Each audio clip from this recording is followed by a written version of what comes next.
Live from this undisclosed location, it's the next episode of Cripple in the Corner. I'm Andy, your Cripple in the Corner. So I went live on Facebook a while ago, asked my friends, I was like, hey, I need 5 questions from you guys. What are some things and thoughts that you guys want to know from me? Because I'm sure you guys are getting tired of hearing about the election that's coming up on Tuesday. So I figured, hey, why don't I lighten this up a little bit and I'll do an episode like this. So Megan, what's the first question we have? What made you get into comedy? And who is that question from? Katie Bautista. She's my friend on Facebook. Katie wants to know what made me get into comedy. So, a couple different things here we're going to touch on real quick. My very first comedy show I ever went to was back in 2005. Me and a friend of mine from work, Mike Thompson, we actually went to see Chris Fonseca at the Funny Bone when the Funny Bone was still in town. And if you guys have never heard of Chris Fonseca, I'm going to put a link down below to his Facebook page. You guys can go check him out. He's a pretty funny guy. He's got cerebral palsy. I thought, hey, maybe that's something I can do. And kind of thought about it. Didn't really do anything from there. A couple years later, I saw Josh Blue. If you guys don't know who he is, he has cerebral palsy also. And I thought, hey, maybe that's something I want to do. Again, I didn't do anything with it. Then a couple years later, I got tickets to go to the comedy club here in town. I actually saw the show live, started going to open mics, started developing a routine, found out, hey, I'm pretty good at this. And that's kind of how all that started, was I got tickets to a comedy club. I went and saw some shows at the local comedy club, and then actually tried it out for myself and found out I was pretty good at it. So that's the answer to the first question. Thanks for the question, Katie. What's the top thing on your bucket list from Katie Bautista? The top thing on my bucket list, if there was anything in the world that I would love to do, if you guys didn't know, I'm a big fan of professional wrestling, the WWE. So the top thing on my bucket list is to attend WrestleMania, which, if you guys don't know what WrestleMania is, it's basically the Super Bowl of wrestling. So that's the top thing on my bucket list, Katie, is to attend WrestleMania someday. Next one's from Katie Bautista also. Okay. She wants to know about your tattoos and what's your next tattoo. Okay. So I've got several tattoos on my arms here. We'll start out with this one here. This one says, I'm possible and unstoppable. And basically I've replaced the S's in the word with Superman symbols, which I thought was really cool. I've got another tattoo here on my arm.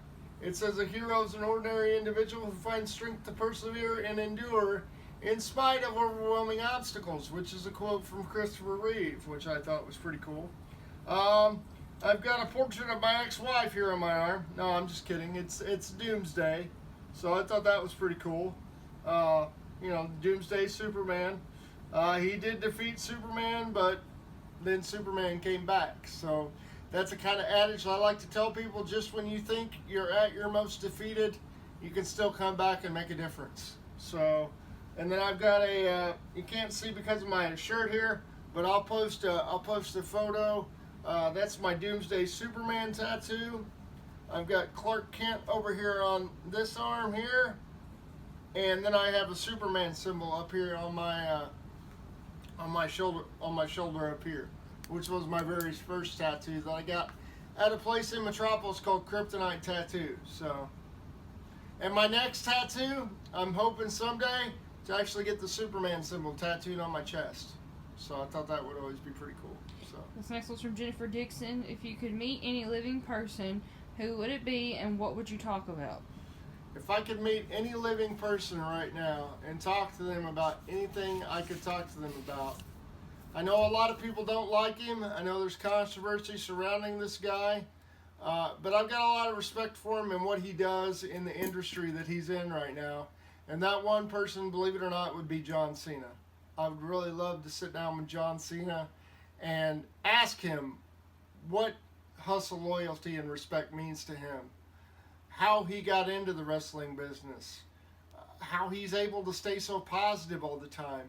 and what it means to him to meet those Make-A-Wish kids and be able to make their wishes come true, and how he keeps doing the things that he's doing. He's doing movies now. He's doing professional wrestling now. Hell, he's in the if you guys haven't seen it, he's the voice of the elephant in the new Pistachios commercials. So I really look up to John Cena. I know a lot of people don't like him in the wrestling business, but if I could pick one person living right now to talk to, it would definitely be John Cena. This next one's from Katie Bautista. How has Superman impacted your life? How has Superman impacted my life? So we're going to go back to how I actually got started into this whole Superman thing. I haven't always been a Superman fan, believe it or not. It started in 2004. 2004. October 10th, 2004. I'll never forget where I was. Came across the screen on the news, and it says, America, we've lost Superman. And that was the day Christopher Reeve died. So from that point forward, I decided to start collecting memorabilia and learn everything there was to know about Christopher Reeve and the Superman fandom. And then I found out about Metropolis in 2006 when the movie Superman Returns came out, and I started attending the Superman celebration in Metropolis starting in 2006, and that's really where my love for Superman came from. How has that impacted my life? Well, if you guys have ever read any of the books that Christopher Reeve put out, he put out 2 books. He put out one called Still Me, and he put out another one after that called Nothing is Impossible. And if you read those 2 books, it really pulls out to you and shows you that, anybody can be a hero in life. You don't necessarily need to be a superhero to do that. You can be a hero in your own life by overcoming daily odds that maybe, you've been faced in your life with, or just everyday struggles that you go through.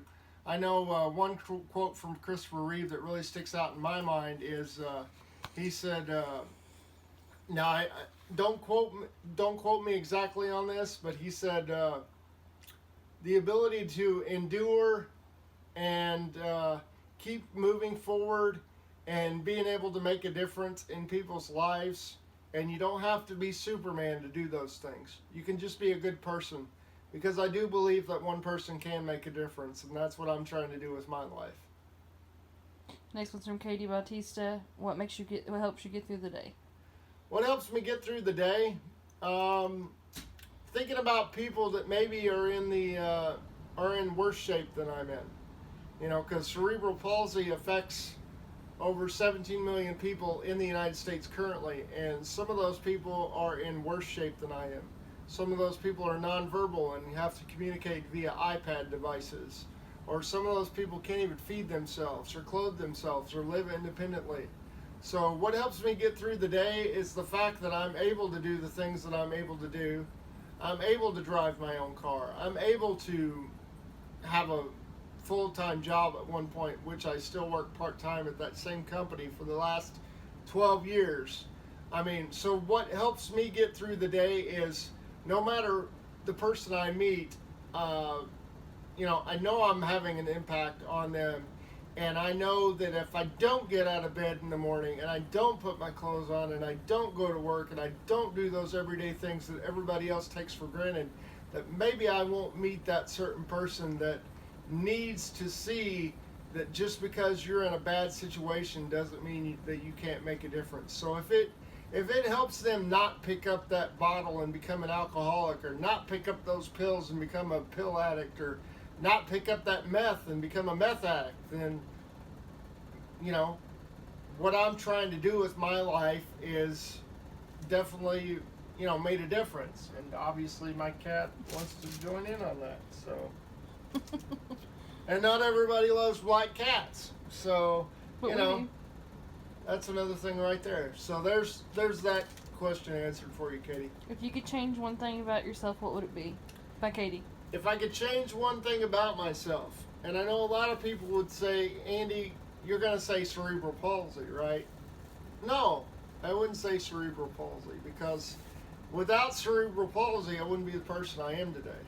So if I could change one thing about myself, believe it or not, I wish I had better eyesight. I wish I didn't have to use glasses, because glasses are sometimes they're an annoyance. You know, I mean, sure I've got cool prescription sunglasses and that kind of thing, but do you realize the cost of what it costs to get prescription sunglasses and glasses and all that kind of stuff, and the cool things that you could do if I didn't have glasses?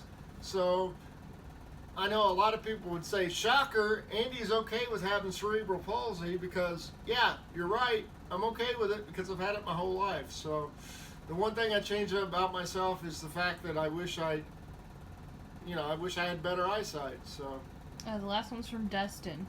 okay. He wants to know what programs are out there for several people with cerebral palsy. Support groups. So what kind of support groups are there out there for people with cerebral palsy? Not really anything in the immediate Evansville area. I know Easter Seals is a good place to go to for any kind of therapeutic services that you're needing. If you're having difficulty with your muscles or anything like that. As far as support groups on the internet, I am part of a couple of those on Facebook. One of those being Adults with Cerebral Palsy, advising parents of kids with cerebral palsy. I'm actually a moderator of that group on Facebook. We have over 12,000 members in that group. I also like a page on Facebook that's she has cerebral palsy, and she's based out of Tennessee. Her name's Heaven, and she runs a Facebook page called A Stairway to Heaven, Heaven's Journey with Cerebral Palsy. And I really look up to her because if social media was around when I was her age, maybe I wouldn't have felt so alone like I did whenever I was in school. So I really look up to her and what she's doing with her life as far as being the age that she is and that kind of thing. And I always look up Chris Fonseca's YouTube videos because those always make me laugh. So is that the last question that we have, Megan? That's the last question. Okay, guys, I appreciate those questions. Those are the 5 questions that people wanted me to answer and get more informative information about that. Of course, this necessarily wasn't a humorous episode. I tried to get it to be. Kind of wanted it to be a little serious to kind of take some heat off the election. So if you guys don't know which candidate you're going to vote for, I am not endorsing any candidates on the show. I'm not sure who I'm going to vote for at this point, but stay tuned for the next episode, guys. And like I said, if you guys want one of those cool t-shirts, just let me know and I can hook you up with one of those. They are $20 with free shipping. Thanks again, guys, for your support. You watch the next episode of Cripple in the Corner. I'm Andy, your Cripple in the Corner. Till next time, guys. I'll see ya.